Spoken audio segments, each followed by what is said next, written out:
Hello everyone, welcome to today's video. And in today's video we are covering Grit, and Grit is a battery included framework for building CRMs, admin dashboards, SaaS products, and internal tools. It took me about 1 month and plus. I've been working so heavily on this tool. So without talking any further, let me show you what this tool or what this framework is capable of doing. So when you install this framework and you run just one command, which is grit new my app or test app or basic app, whichever name you give your app, it gives you a monorepo which has the API server, which gives you the admin dashboard, which gives you the web interface, and everything is also running using Docker. Okay, there are so many to this, but this is the simple way or the simplified version of what Grit is. And to show you what we did in today's video, by running only one command, it gave us this app. So you can see right now, the app is running. So this is the front end and the dashboard. And then this is the server. And this is the Docker. We ran the Docker. And it gives us the 3 apps, gives us the API, it gives us the web, and also the admin, and everything is running in a monorepo. And let's show you what this can do. I can just quickly just log out. Just like log out. So you can see you have this nice dark mode. You can customize everything that is here, even the UI, the layouts, you can customize this. But let me quickly just go ahead and log in. And you can see that the speed is the performance, is the Go performance. And you can switch, of course, the light mode. Like this light mode looks really, really nice. So right now, when you install, like, by the way, this comes in a single command. Like this comes when it is production grade and production ready. You can see that all these ones can be built. For example, these peers you are seeing here, these ones here, these widgets can be built the way we use like filament in Laravel. Like you can construct them. By default, you see when you create a resource, it also just puts it here. But let's just look at what comes with it. It comes with the admin dashboard, which we are on right now. It also comes with the front end. So you can see this is the front end, which is on localhost 3000. You can see, and the admin dashboard is on localhost 3001.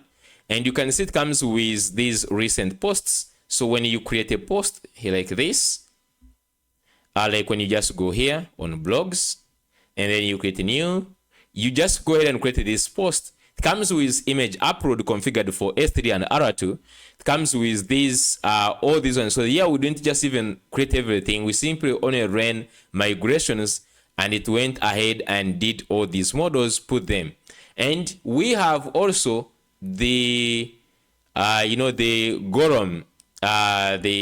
What is GORM? GORM Studio, which is showing you whatever you have. For example, you have one blog, you can see it here. You can even just go ahead and still create from this side, right? So like you have this studio, which is like Prisma-like, and everything comes with just installing Grit. So Grit, it is a framework that we're using at Desys Hub that I took time creating. It took me a lot of time together with AI. That's why you saw I was lost for a very long time, and I was working onto this. This is the CRM framework that we use to build our internal tools, and it is having blazingly fast speed. You can self-host this because it is VPS fast. It is using Docker already. So everything is really advanced, and at the same time, it is production ready. And if you are ready, let's dive in and get to know what Grit is, how do you get started, and how do you get started using it right now.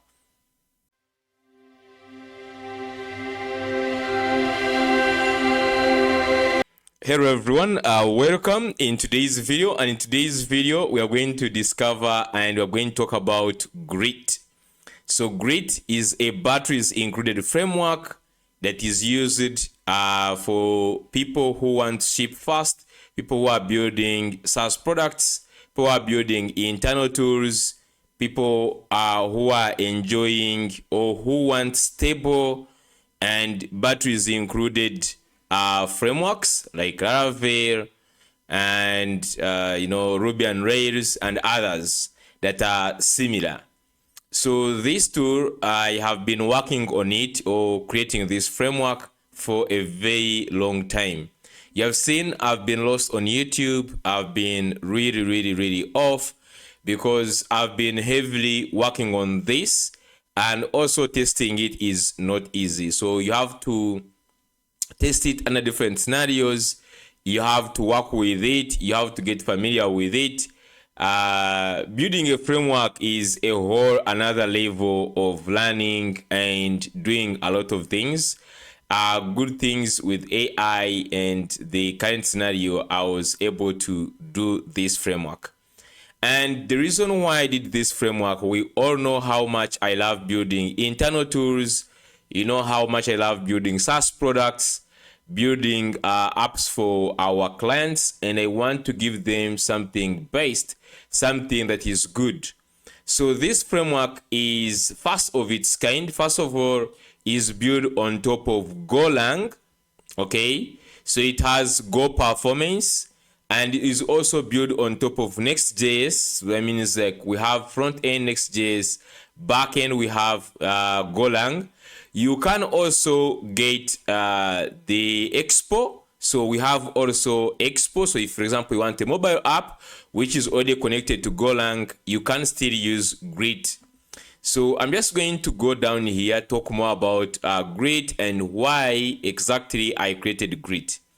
And in the first place is, for example, people who want the freedom to self-host or to host everywhere they want. So I've been a person who like growing, who don't like, jumping into things. I believe if you have no any client and you're still testing out and learning things, you should still be using Vercel. You should just be using Vercel. Up to now, I have a couple of projects on Vercel. Okay, I have a couple of projects on Vercel.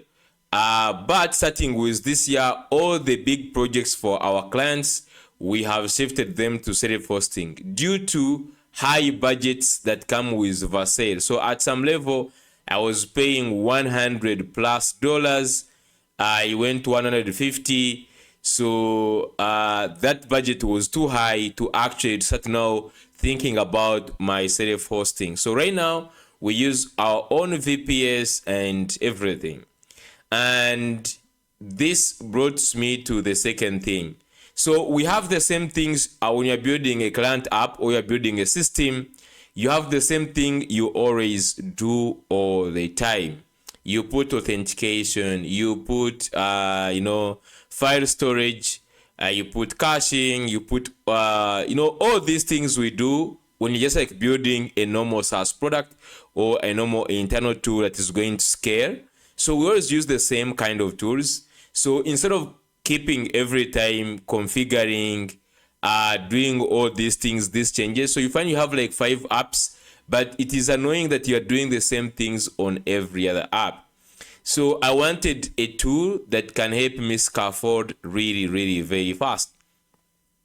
And when you look at Grid, how I architected it is, you have one command that scaffolds your entire stack. So you have, first of all, a monorepo.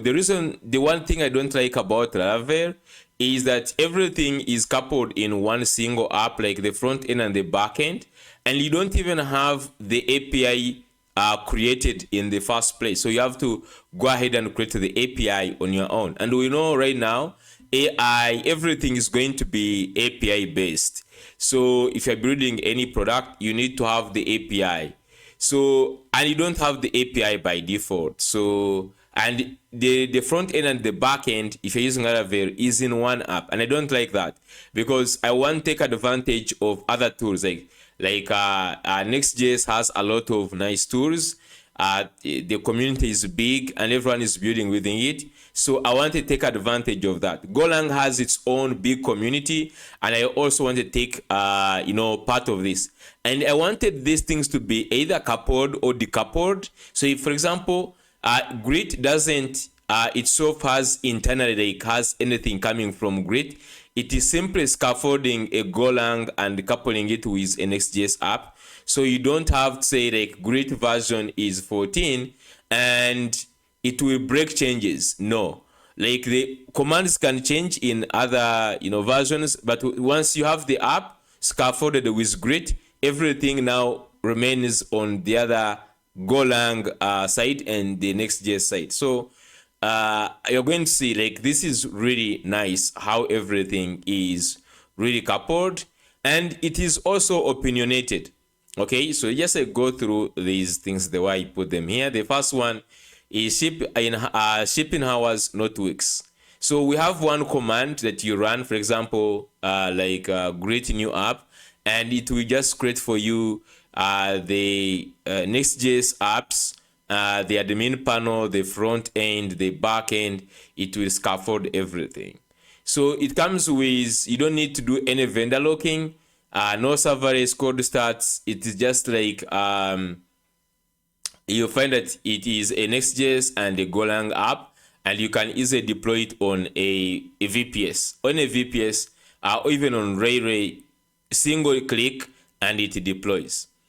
Then you have the Go performance. Of course, you know what this means because it is built using Golang, and you're going to see that Grid is extremely fast.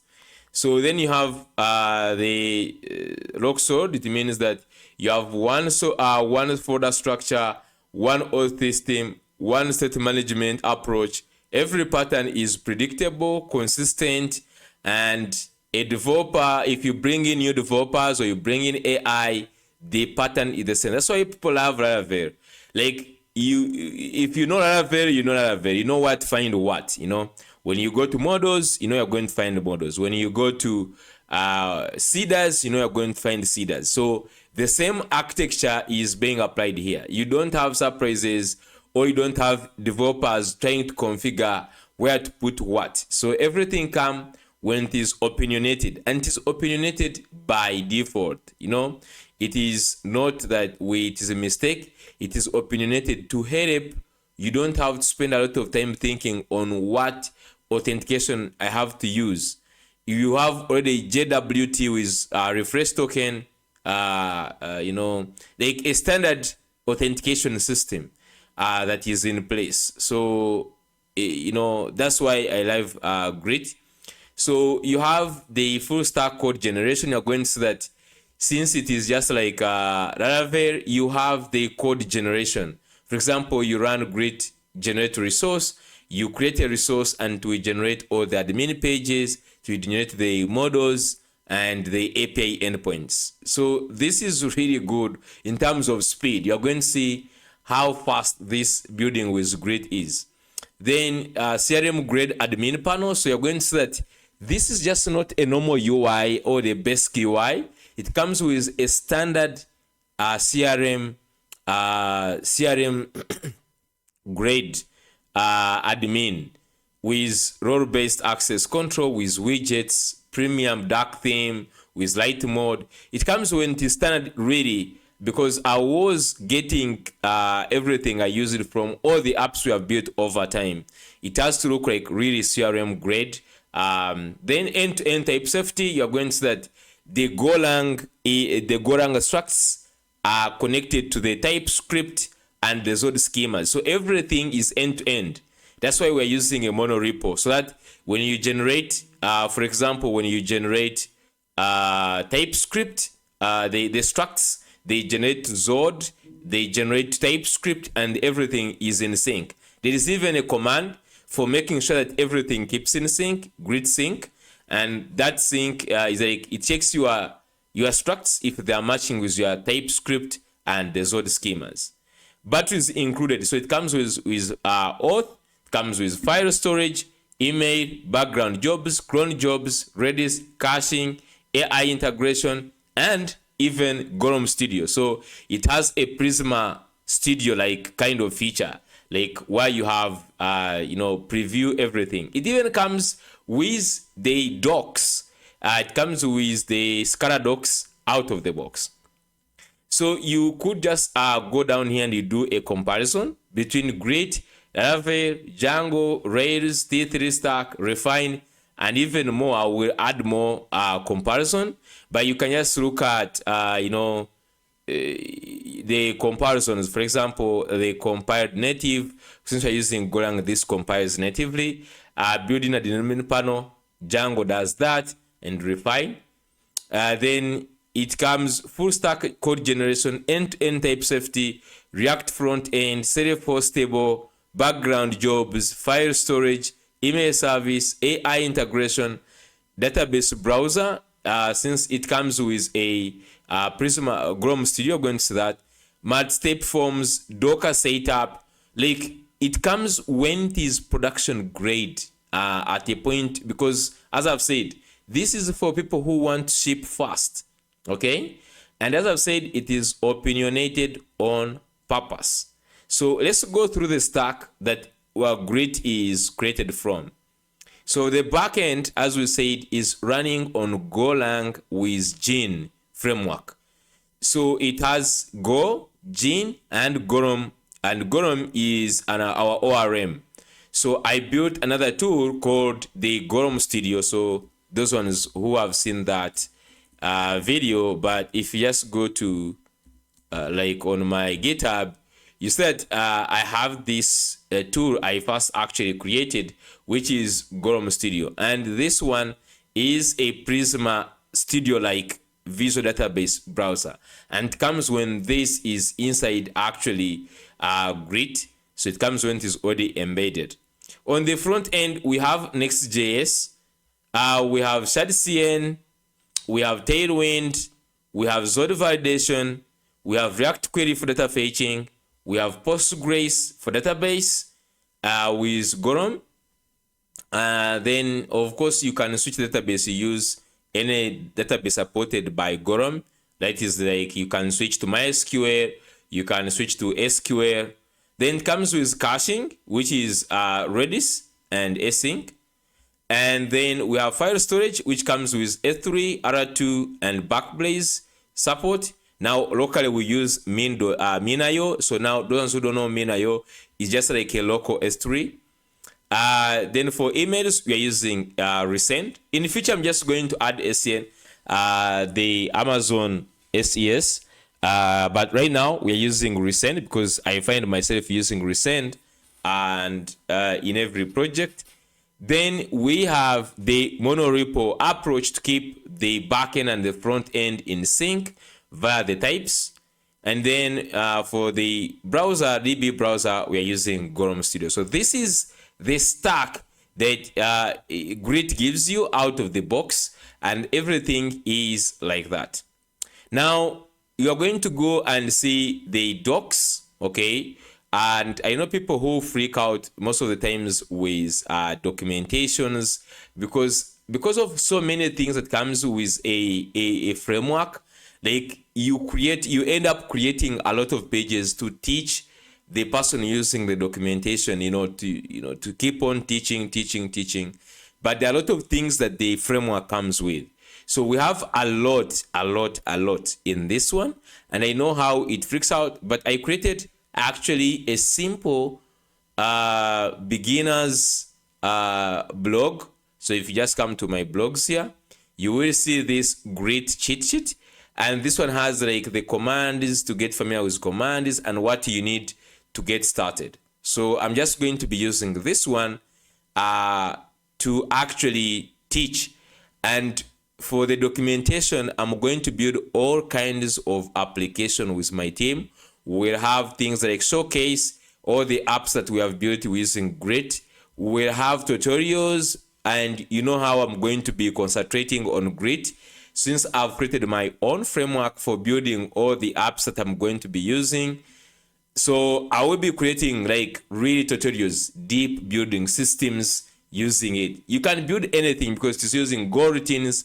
Like this is a standard, because if you look at the low-level languages, Go is the modern low-level language.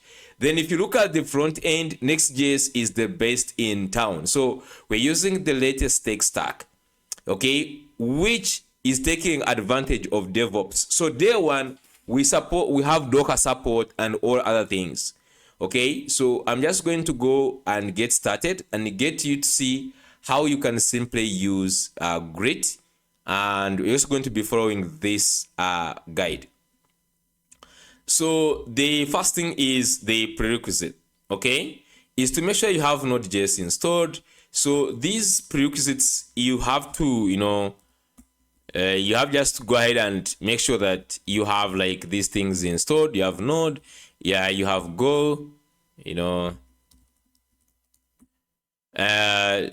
is the thing you say Go -V? I don't know if it is supposed to be like Go like that. How do you check this? So you can just run a Go version. And I think, let's clear this. Go version. And you see I have 1.24. So you can, I think the latest is 1.26. So, so you have the Git. Okay. If you have Git, the Git, you just have like, if to give you this Git bash, it's not a big deal. You can do it without Git. And then you have to have Docker. So you have Docker. You have to go ahead and install Docker version. So here, so you can see I have also Docker installed. You have to use, we use pnpm. So you need to go also check if you have actually pnpm installed. Okay, just like this. So you can see that that is a prerequisite. You need to check and make sure that you have these tools before we actually get started. And make sure the tip is, make sure that Docker desktop is running before you proceed. So you can see that I have my Docker desktop, which is here. Okay, so which you make sure that you also start your Docker desktop. And if you have anything, any problems with Docker, please just go ahead and search. If you want me to create any long video about Docker, but you're going to learn Docker, like one thing that you're going to learn when you're using Grit, you're going to learn Docker. In fact, you don't even need to fear. If you don't know Docker, you're going to learn Docker. Just the only thing you need to reach on is to simply install Docker and you run Docker desktop. Now, the commands on what you're going to be running, you're just going to learn it while you're learning Grit, because Grit forces you to actually know Docker commands.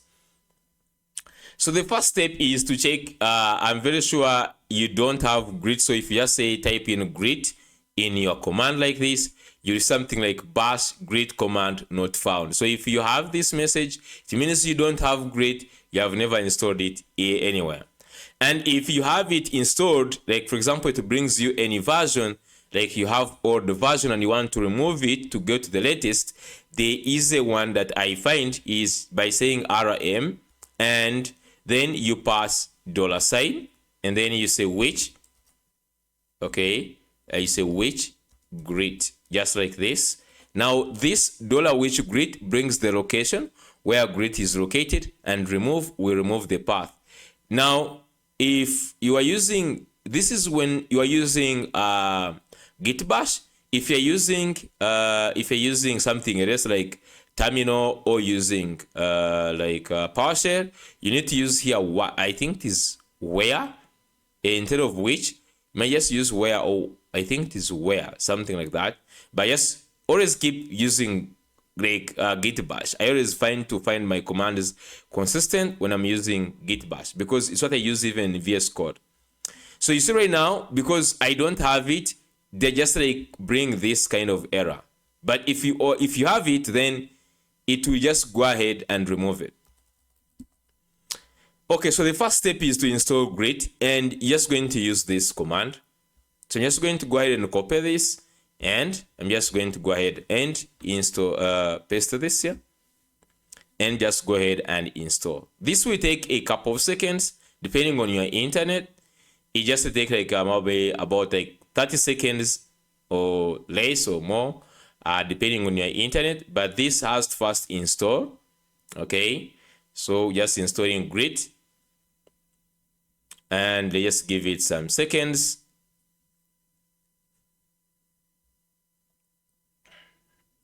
Just going to go ahead and expand this.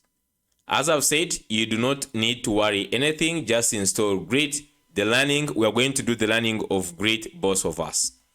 So now I can just actually say Grit version, just like this. And this should just return back the version of Grit I have. And currently right now, if you check in the docs, we are actually on 14. So you can see 0.14. So you should see that when you run a Grit version. So you should see the current version like that. So we can just go ahead. Of course, if you're watching this video in the future, like Grit version has increased or we have moved to another version, then you should just check and see like the latest version from here. Then the next thing is now creating a new project using Grit. So basically, let me first go here and open my TLO draw, and I give you the layout how Grit scaffolds the app before we even go into that. So I'm just going to go here and create a new thing. So when you run Grit new app and you create a new app, let's see what does Grit give you. So this is the app. First of all, this app is a monorepo, okay? It will just give you back a monorepo. And let's understand that the monorepo has many apps. Now, Grit new has, if you say Grit, for example, new, and you say my app, this creates a monorepo, and the monorepo it creates has basically 3 apps. So I'm just going to represent the 3 apps and talk about them. So let's see, have these boxes. So I'm just going to put here one, and in fact, let's put just like this. So it creates one backend. So it gives you the Go API. So it will give you the API. It will give you the admin. It will also give you the web.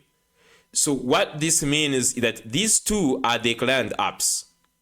So this admin, okay, and this web, these ones are Next.js apps. So these 2 here, okay, these 2 ones here are Next.js client apps. So this is the client, and this is referred to as the server. So this is the server, the API server, and this is the client. Now, if you have done this, now there are some other commands that you run on Grit new. For example, if you pass in things like -- full, we are going to talk about this in the future. Right now, let's keep it simple. But when you do this, it will add more clients. It will add you the documentation side. It will also add you the React Native Expo app as a client. So you have the now 4 clients when you run full. But right now, let's just keep it simple. When you run Grit new app, it simply gives you the admin, it gives you the web, and it gives you the API. So let's talk about the API is the Golang app, and the admin, this is going to be the dashboard. So now why I did it like this, in most cases, most of our apps, you find that you have an app, let's say www.this_hub, and when you say /dashboard, you find that your dashboard is actually simply on your app. Like if someone was hacking, this would be very easy. You know, I know every time that when I just go to any site and I say /dashboard, I will simply go to the dashboard. That is not good, okay? To find that when you just say this, it returns a 200, like it has the dashboard page is there.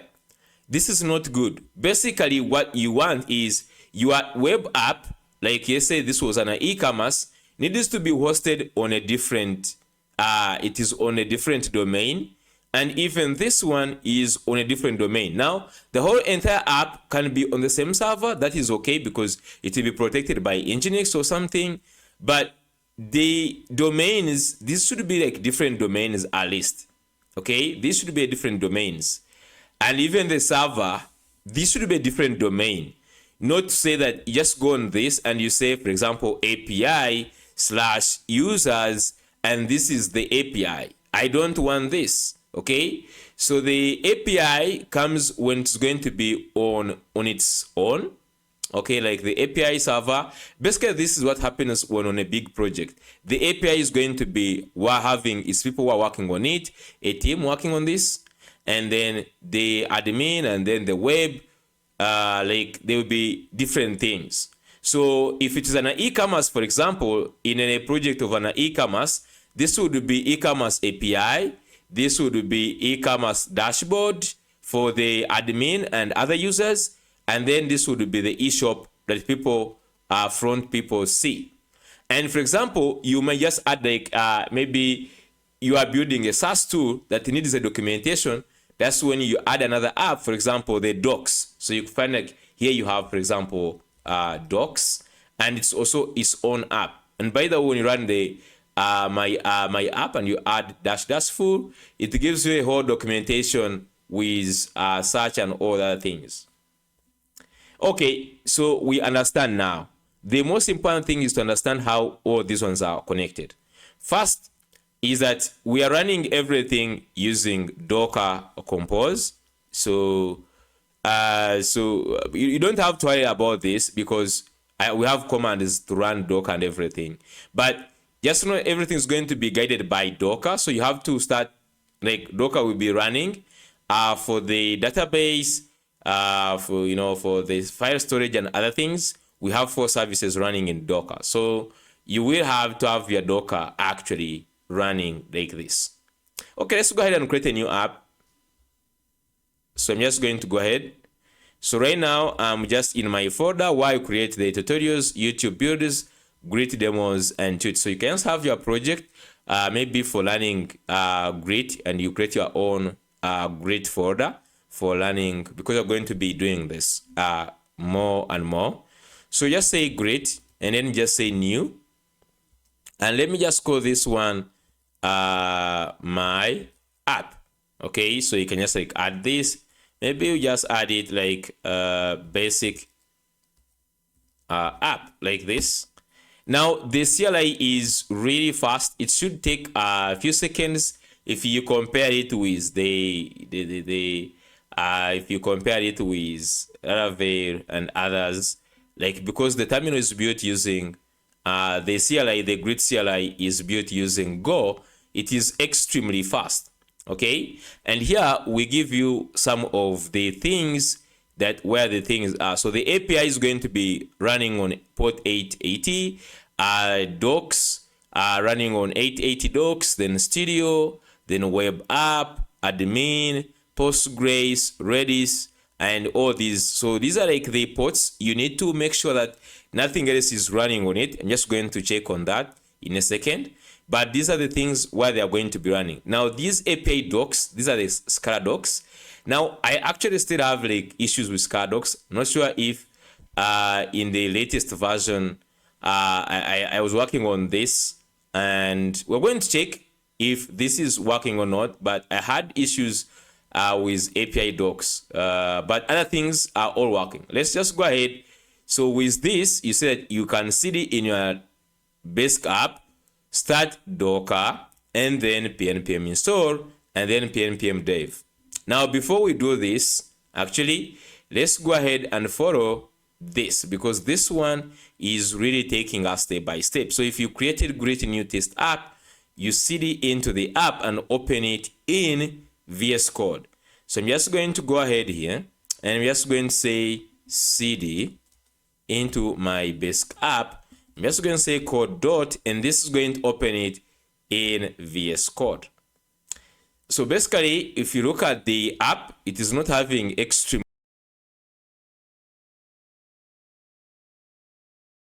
And in the apps here, we have 3 apps, as we said: the admin app, which is the admin dashboard, the API, and the web.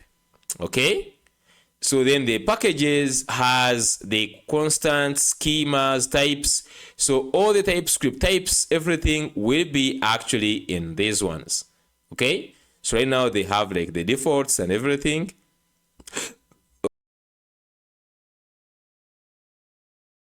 Terminal like this. We'll go through these files, don't worry. Okay. So the next thing here is enter the project and open it in VS Code, which you have done. Now, the most important thing is actually check for these port conflicts. Now, in testing and at work, most people, the first problem that they have is the port conflicts. And you see that even in the documentation, I added somewhere in the documentation down here, somewhere where we have the common issues. You can just like come here and they say like maybe the common they just like project structure,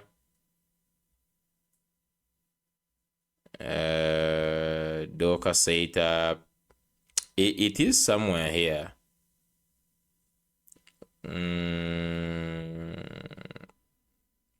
We're just going to see troubleshooting. Yeah, so under troubleshooting here, like this is a most common errors people get. Port already in use, like you run Docker, you run something, it says another PostgreSQL instance or Docker is using port 432. Okay, so you need to first actually understand if there is anything already using these ports. Okay, so you can check for the port conflict before you even start. For example, is there anything running on port 3000? Is there anything running on port 3001? Because this is where we have the web app. This is where we have the admin panel. This is why the Postgres, and the most actually the one that most people have conflict with is going to be PostgreSQL, because this, if you have ever installed Postgres, chances are it is actually still running on this port up to now, okay, in the background. And the easy way to check that it is running, you just go ahead and run this. So you can just run this net start. So they just go down here. You can just go ahead and clear this. Clear. And I can run a command which is net start. Okay. Net start. And then you pass this ano. And then you put the pipe and say find string. Then you pass the port you want. Like I say 5432. Like I want to know if there is any process running on port 5432 currently right now before even starting the Docker. I want to know if there is any port occupying this port. And this is something that is very common. This is net start is the start has no this. So you can see the net start is the start has no R. So you can see currently right now there is something, a port that you can see the service listening, you can see listening. This process here 6768 is actually occupying this port 5432. So when I start Docker, and I will get an error that this port is already in use because Docker expects to use this port also. So the first thing I have to do is to go ahead and kill this. So I can just kill this and I say task. If it doesn't have anything, it will just bring net start and it will not find anything. For example, if we test net start and then we say post 3000. So if you see, if there's nothing running on post 3000, it doesn't return anything. But now on this port 5432, we are having this process running on it. So we have to stop this process. And stop it, we run task care, okay? And then you pass PID, and then you pass double slash. Now, if you're using terminal or you're using, for example, PowerShell, you have to use a single slash. But if you're using terminal, like the git bash, use the double slash. So you put this double, and let's go ahead and pass this 67. So I'm just going to say 6768. Okay, 6768, and then you put space, and then you put double slash F. So these commands are actually here: task care, PID, put the what you want to stop, the service ID, okay, and then this one. So you can see the PID, the process ID is the last one always, and you can just do this, okay. So I'm just going to go ahead and run this just like that. Invite argument PID task here.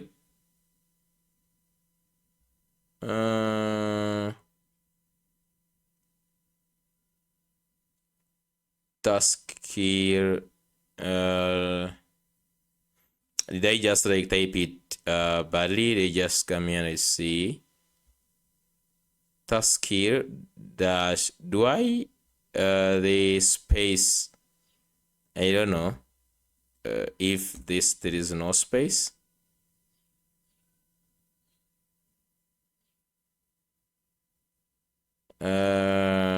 Okay, how do I use this?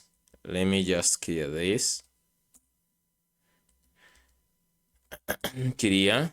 That is the thing. Task here, and then PID. Is it like PID or PD? I'm not sure if it is supposed to be this. Let me copy this.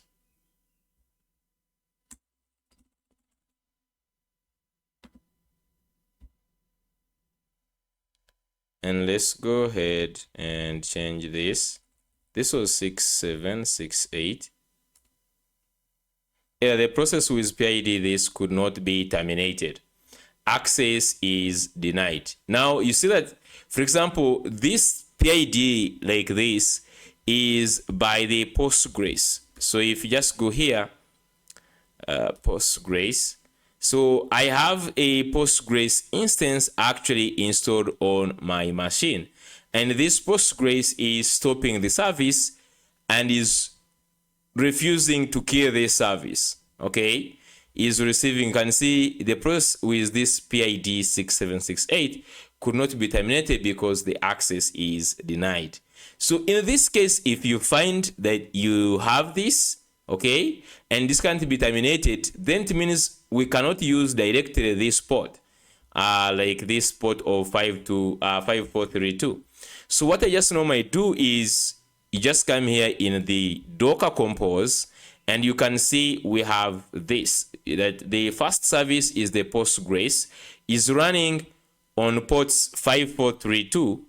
Now, this syntax here, you see here 5432 and 5432. The first one is the host. The second one is the image, or the Docker is going to be running. So in Docker, it's going to be running on this port, but this is on the host. So you have to change on the host because the host is your machine, is your device. So here we can change this and we say it should run on port 5433. Since port 32, we know very well it has a problem. It is already taken and it cannot run on this port. You can just come in here and you change. The same thing for all other ports. Okay, if you want to change another port, like for example, this one for Redis, you can change it. And remember, you change this first one because this is the one on your machine, the host one, okay? But these other ones, you will find that they have no problems. You can just go ahead and check. The only one I always find problems with is Postgres, because most of you has already Postgres installed on their machine and it is already running. So change here. And the second place to change is in the env. So go in the env, and while we have database URL, just go ahead and change this to 3 like this. Okay, so we changed 2 places. We changed the Docker Compose and we also changed the env. Okay, so this is nice. And then let's go ahead. So it covers this checking the port in use thing, but you need to first make sure that all your ports are actually not there. So you can see here, you can check also for all ports at once like this. For port in 3000, do echo blah blah like this. If you just like using in Windows, but I just like checking one by one. Then install dependencies. So when you go inside the app, this is our app right now. So the front end, we have to install dependencies for the front end. So just simply run npm install, just like this. So this is going to go ahead and start installing the dependencies. So they install, this installs all client dependencies. And remember, when we talk about the client, it is the admin and the web. Okay. For the API, the dependencies come when they are already installed, so you don't need to install them. So the next thing that you need to do is to run the migrations. And because we already have some default tables that we actually create for you, for example, the authentication tables, and also the a blog that helps you to connect, because the API at first, because this is from testing, I tested with a lot of users, most especially from my team, and thanks to them, they are testing this heavily, using it in production and other things. So when in the first place is that the API is connecting to the admin panel.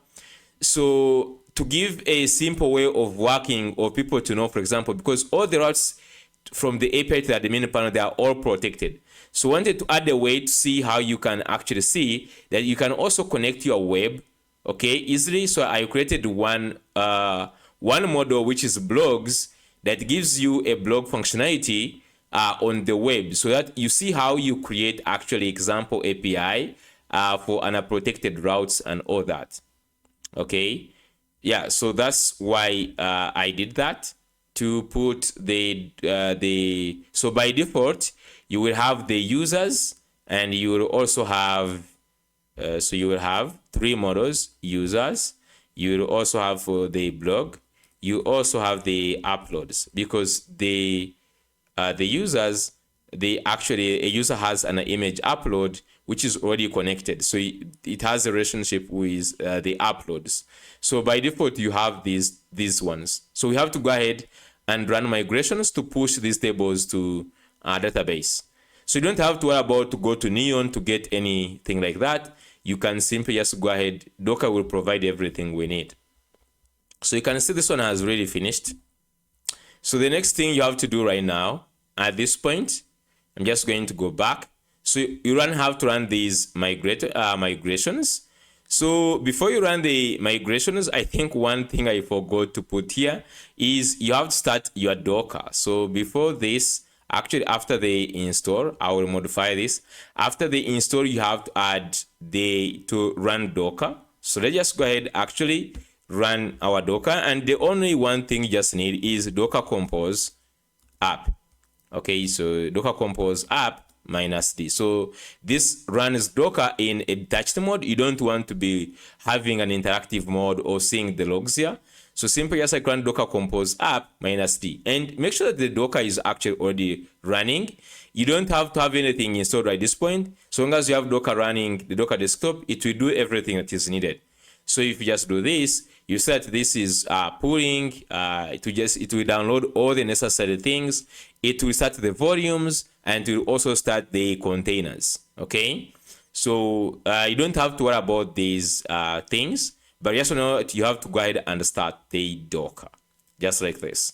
And so you can just say Docker PS now, Docker PS, and this one will just give you if Docker is running, so you can see you have like all these ones running. So that's cool. So just clear this. And the next thing now is why we run the migration. So I'm just going to go ahead and run the grid migrate. So just run this, just add this grid migrate, and this is going to take some few seconds, and to just go ahead and run the migrations.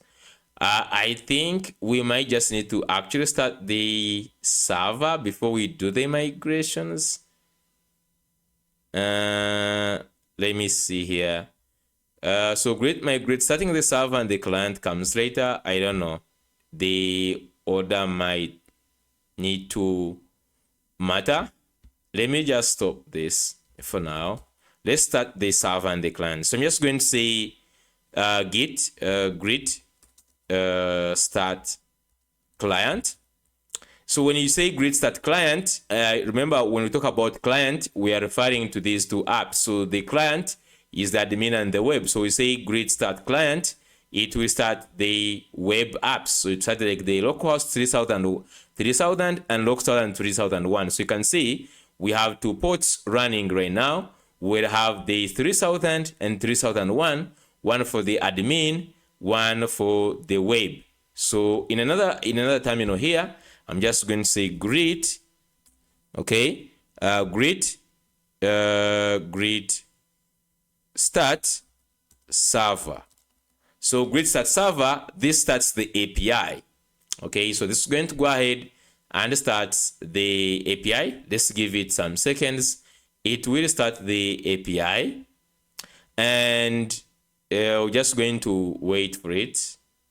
Then the third one is where we're going to run the migrate. Let's just first wait for this for a second.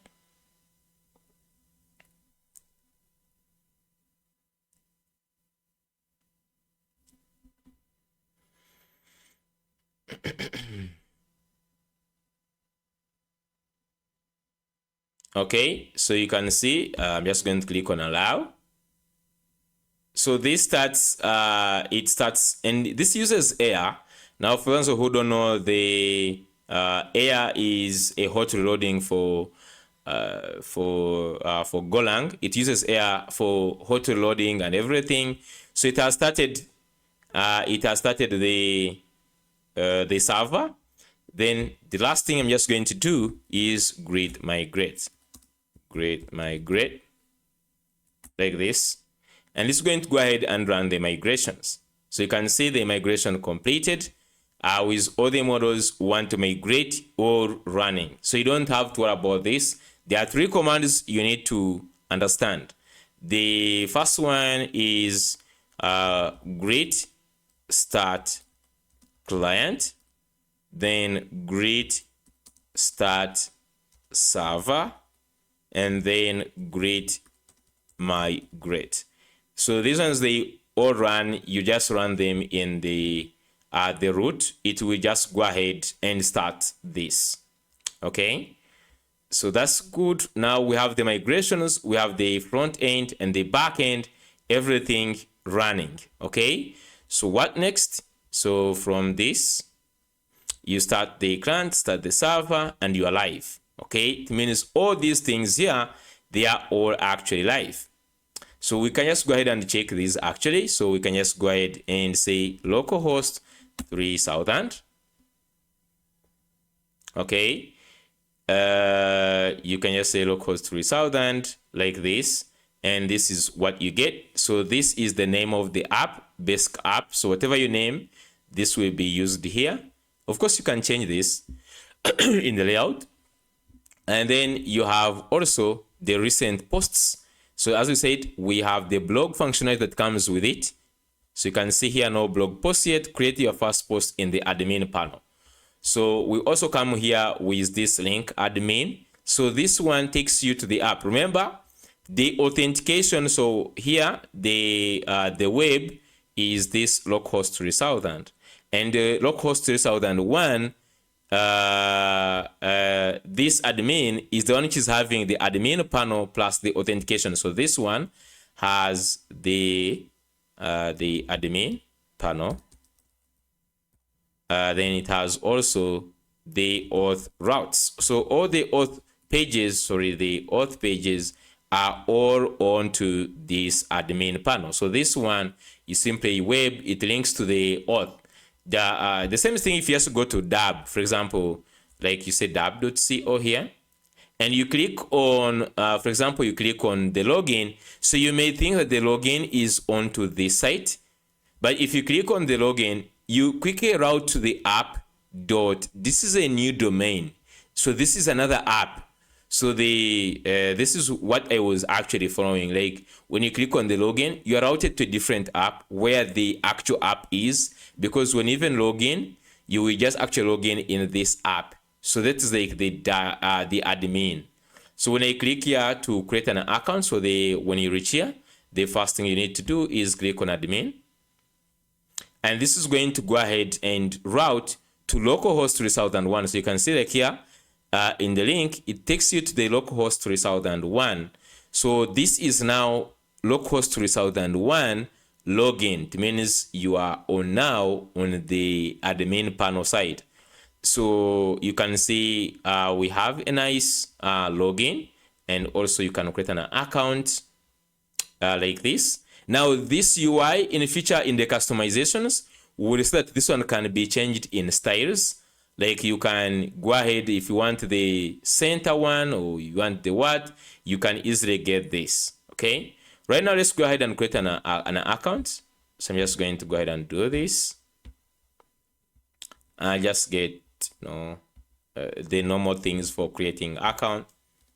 So we just create an account. Okay, so I'm just going to go ahead and you have you are logged in as now a normal user, and a normal user by default, a normal user, you will only see your profile. So you can see right now the only link he has access to is his profile and the nice dark mode and light mode. Guys, look at this, how nice this looks like. Okay, so this is our admin panel, looks like this. You can log in, log out, you can log out even from this side, and it looks like this, looking really amazing. So the theme, as I've said, it is the CRM theme. Like you have this feel of the CRM because most of our apps want them to be standard.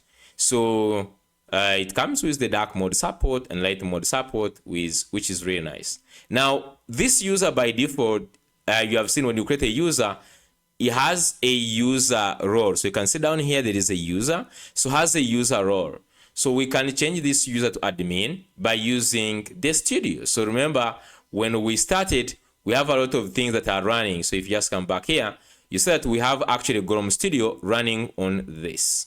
Okay, so we can check out this port, localhost 3000, localhost 880/studio. And you see that this is the same thing that we get when we are using the same thing when you're using Prisma Studio, and you can have SQL. You can run SQL, for example. You can just say, select from users table, run this. You can run nice things like this. Is really interesting. Of course, you can even disable this SQL like in production. You don't need to worry about that. So we have the uploads and the blogs. You can even add a new record from here. All those ones, when you look at the Prisma, the GORM studio, the video is there on YouTube. You can just check it out.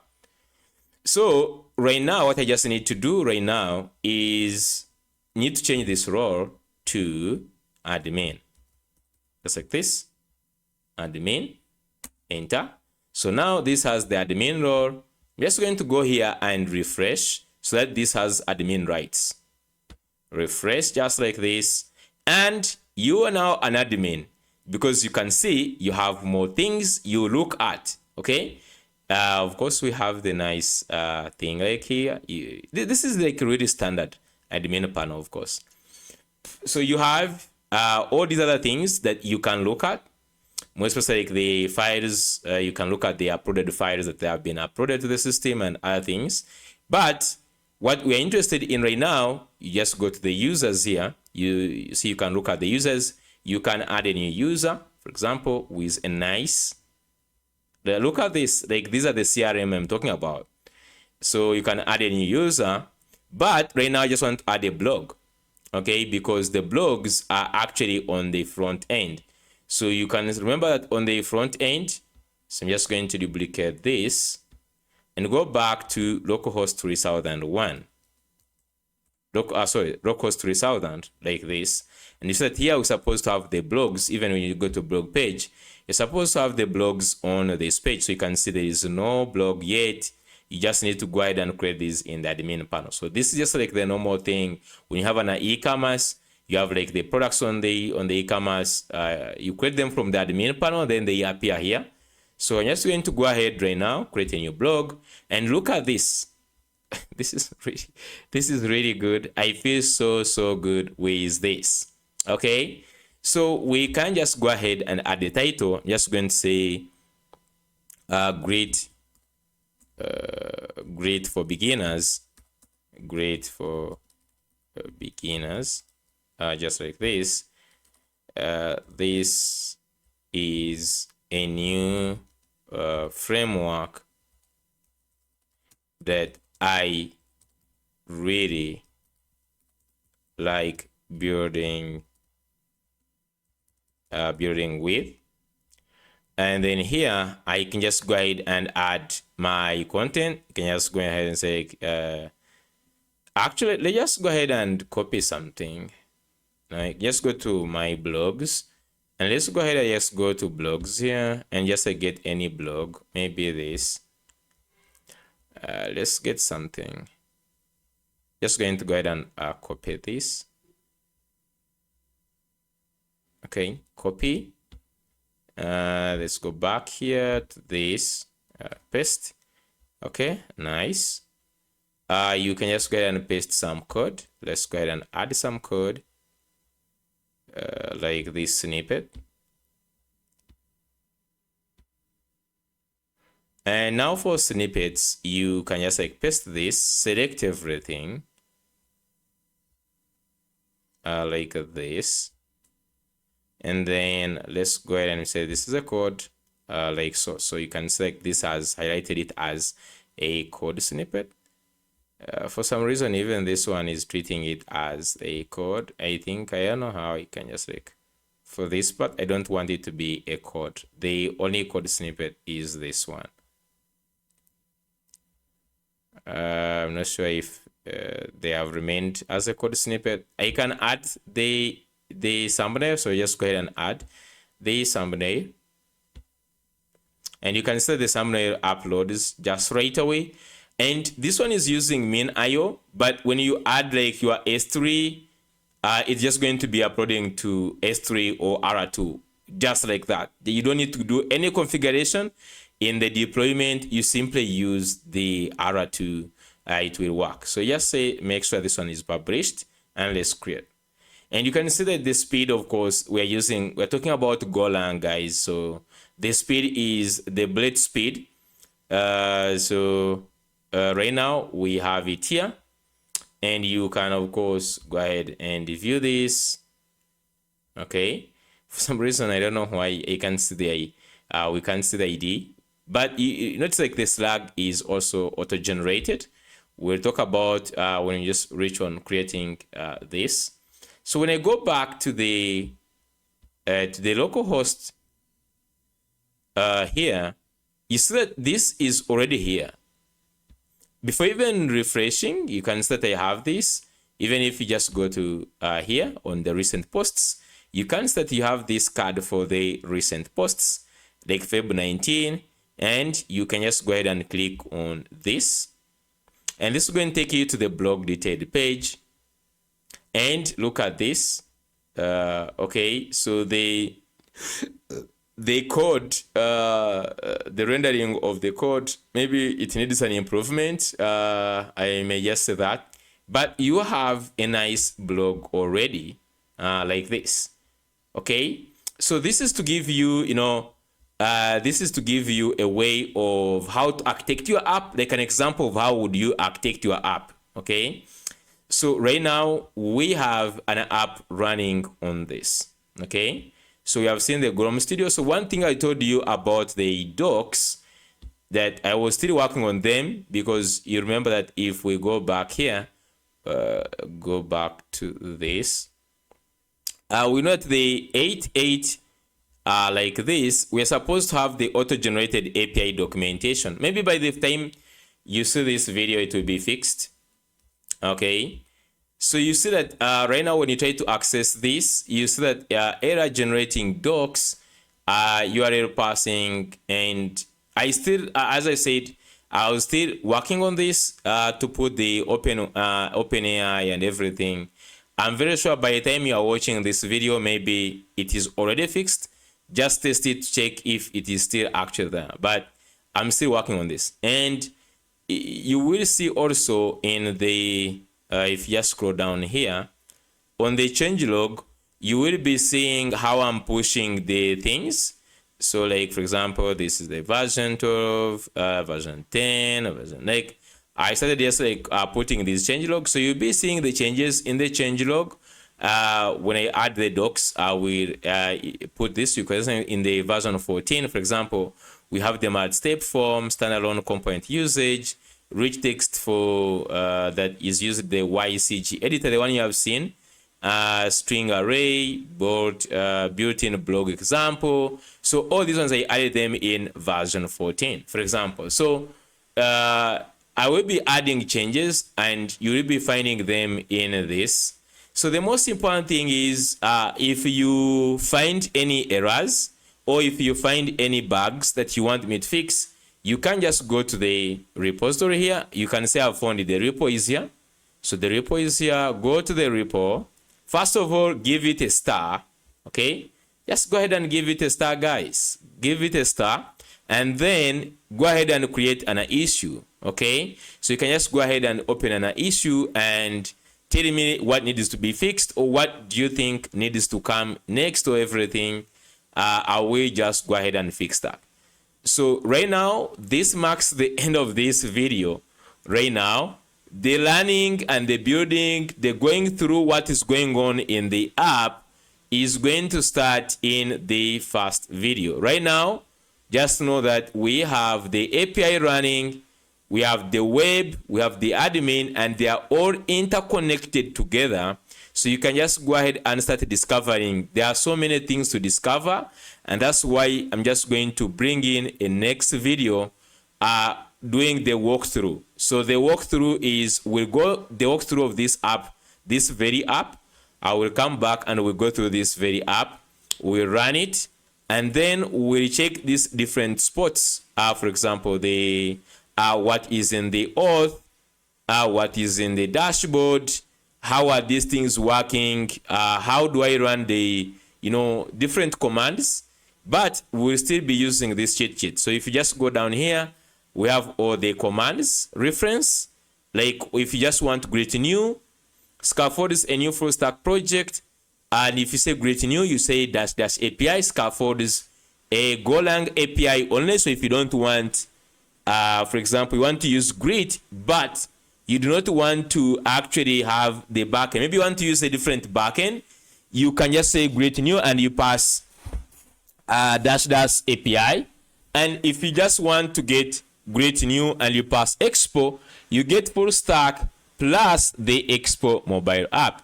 And if you just pass dash mobile, it will give you only the API plus expo mobile app. Then like full gives you everything, including a doc site. So you have like create new, and if you pass style and you pass in the variant you want, for example, the default is the one which is there. There is modern, minimal, and glass. So you can pass in this. Then like resource, we're going to be going through all these commands, so it's ready to understand them, how you can use them in your app. Okay, so some of these ones you can see them here, how to use them. We talk about like the generating resources. This is the most powerful command of all times because it generates 8 files and modifies up to 10 existing files in one command. So like this is a powerful one that creates really 8 files, creates about like 4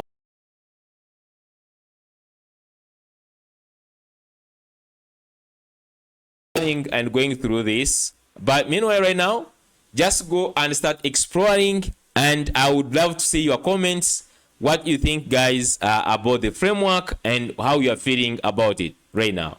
Thank you so much. I will see you in the next one.